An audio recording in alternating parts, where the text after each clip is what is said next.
Oi, gente! Estamos aqui para mais um vídeo para vocês. Hoje eu vou falar sobre as propostas de emprego que eu recebi mesmo tendo 58 anos. E isso tudo aconteceu depois que eu tive o meu primeiro trabalho aqui em Portugal. Além disso, gente, eu vou falar para responder alguns dos questionamentos que vocês me fizeram durante o vídeo anterior. Para não responder a cada um individualmente, dado que muitas questões foram repetidas, então eu escolhi algumas que vão responder a várias pessoas. Depois da vinheta.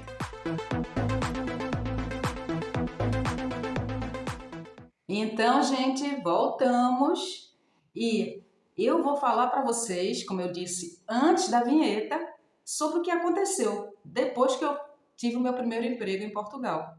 Mas só que antes da gente conversar, eu vou pedir para você se inscrever no canal. Ativa lá o sininho, porque aí a cada vídeo que eu publicar, você não vai perder nada.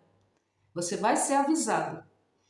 Se você gostar desse vídeo, assista até o final e dá o like, ok? Compartilha se você achar interessante para alguém.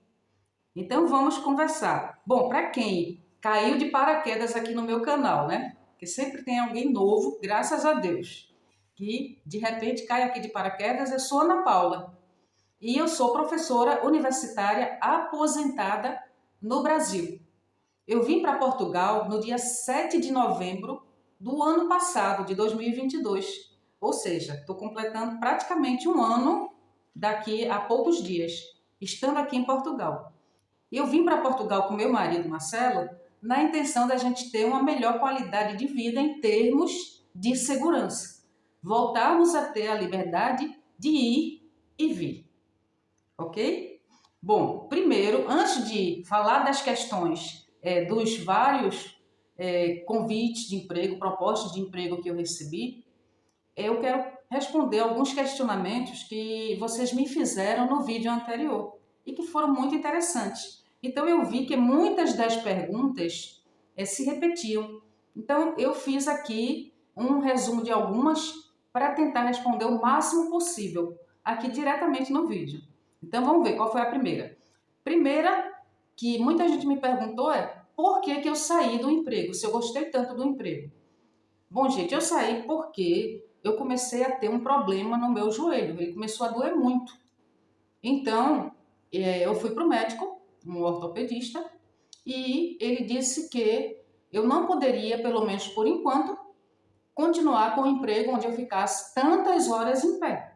Né? Porque eu, no emprego anterior, se vocês assistam lá, quem não assistiu, assista meu vídeo anterior.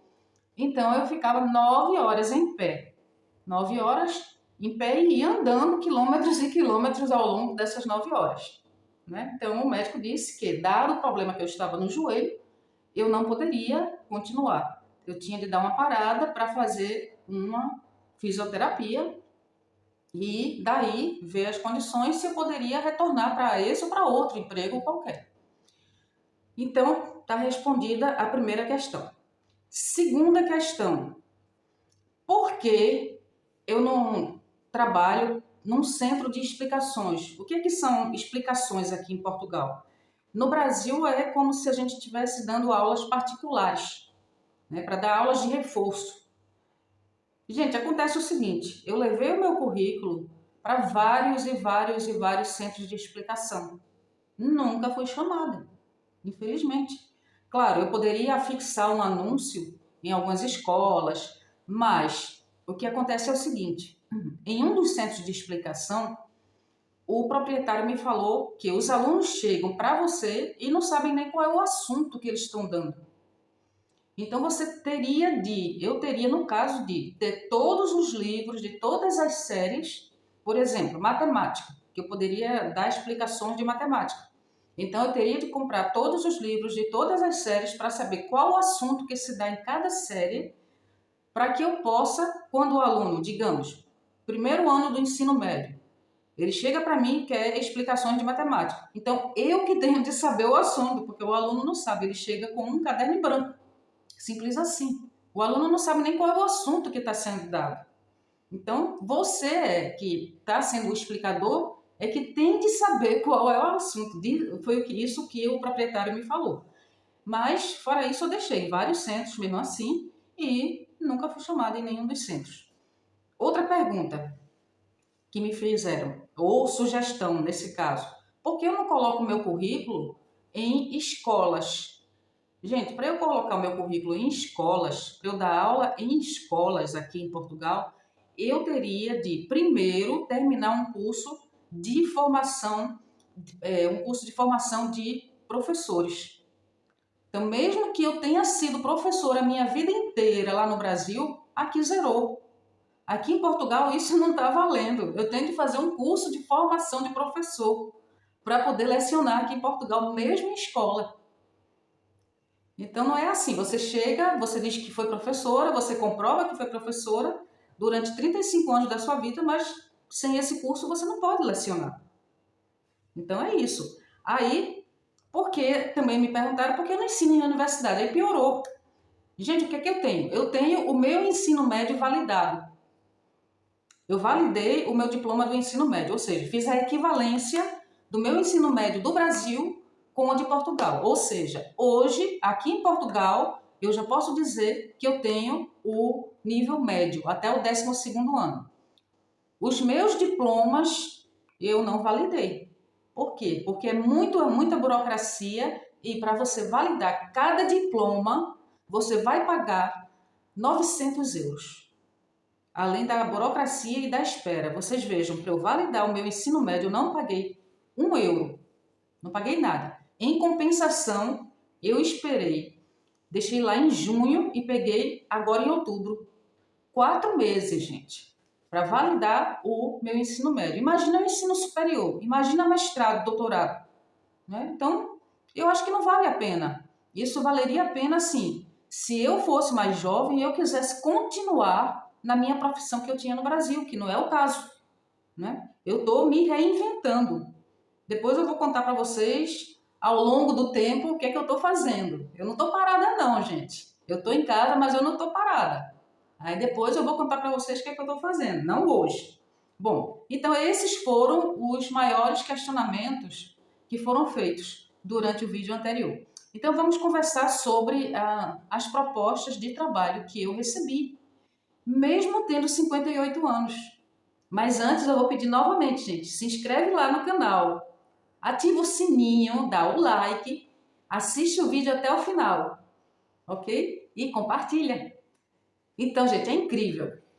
Até você conseguir o primeiro trabalho, com 58 anos, eu tive uma dificuldade enorme. Eu distribuí vários e vários currículos e não era chamada praticamente nem para entrevista. Se eu fiz umas 2, 3 entrevistas, foi muito. Mas depois do primeiro emprego, gente, surgiram algumas propostas de trabalho, algumas ofertas de trabalho. Por exemplo, trabalhar numa loja de conveniência de um posto de combustível daqui de Barcelos. Aí seria um horário full time também, mas seria rotativo. Um dia eu trabalharia pela manhã, um dia não, uma semana, e na semana seguinte eu trabalharia tarde e noite, largaria à noite. Seria ótimo, porque além do próprio salário, com certeza, eu iria receber outros benefícios. Mas só que, mais uma vez, retorno ao problema que eu estou no momento. Eu não posso passar muitas horas em pé. E com certeza eu teria de passar 8 horas em pé novamente. Então, por enquanto, não dá. Aí apareceu um part-time. Um part-time para eu trabalhar em um restaurante, que era para ajudante de cozinha. Mas não era só ajudante de cozinha, na verdade, como eu falei para você já no vídeo anterior, você é contratado para uma função e, na verdade, você tem de exercer todas as funções daquele determinado serviço. Então, eram 4 horas e eu receberia 5,5 € a hora. Seria das 10h30 às 14h30. O horário era maravilhoso. Mas só que, gente, não é vantajoso para mim, porque eu seria ajudante de cozinha, continuaria servindo e trabalharia em um restaurante, dentro da cozinha de um restaurante. E assim, eu gosto do atendimento com o público. certo? Eu ficaria mais na cozinha, mas eu gosto do público. Então, não bateu essa oferta de emprego, além também de eu ainda estar precisando terminar o meu tratamento, ok? Mas só estou mostrando para vocês que surgiram oportunidades. E isso não fui eu que procurei agora. As oportunidades vieram até mim. Surgiu também a oportunidade de trabalhar como cuidadora de idosos, mas também não dá. Primeiro, por quê? Porque para você trabalhar como cuidador de idosos, você tem de ter uma força física grande, você tem de ter um jeito, e eu particularmente acho, que você precisa ter feito pelo menos algum curso, mesmo que seja no Brasil, para você saber lidar com o idoso, porque o idoso é muito frágil. Então, eu também acho que esse tipo de trabalho não se encaixaria comigo. Surgiu também outra vaga para eu trabalhar como AMA. AMA é cuidar de crianças. Eu amo crianças também, mas também não daria, porque eu teria de ir para casa das outras pessoas, tomar conta dos filhos dos outros.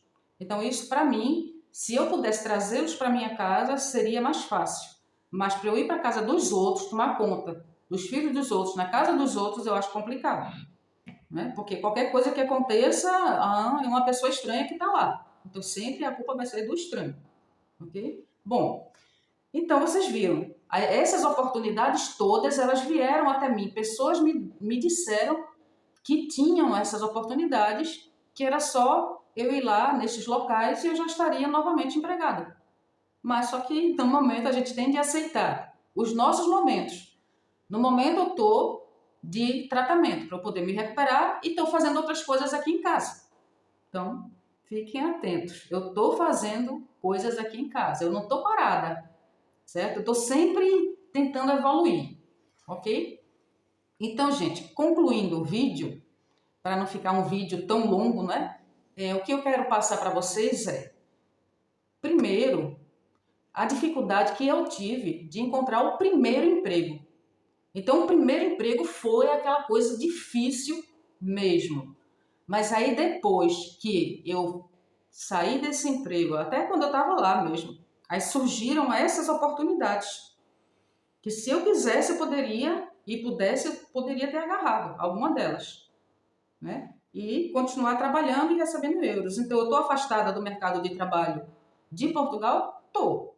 Mas, ao mesmo tempo, eu estou investindo em mim mesma, ok? E outra coisa, viu, gente? Só lembrando, aqui em Portugal, o salário que você recebe sempre vai ser o salário mínimo, só deixando bem claro isso. Sempre vai ser o salário mínimo. Então, se vocês escutarem em qualquer lugar que o salário médio de Portugal é 1.500 euros, é 2.000 euros, não é, gente. Ele pode dar um pouquinho mais do que o salário mínimo se você tiver auxílio alimentação, se você tiver auxílio transporte, e olhe lá. Chega no máximo, líquido, estourando a 900 euros. Ok? Então, espero que tenha contribuído com vocês, para vocês conhecerem melhor a realidade de Portugal, e eu estou compartilhando a minha realidade com vocês. Então, continuem me assistindo, se inscrevam, ativem o sininho, compartilhem, deem um like, comentem aí, que eu gosto muito dos comentários, e vem comigo!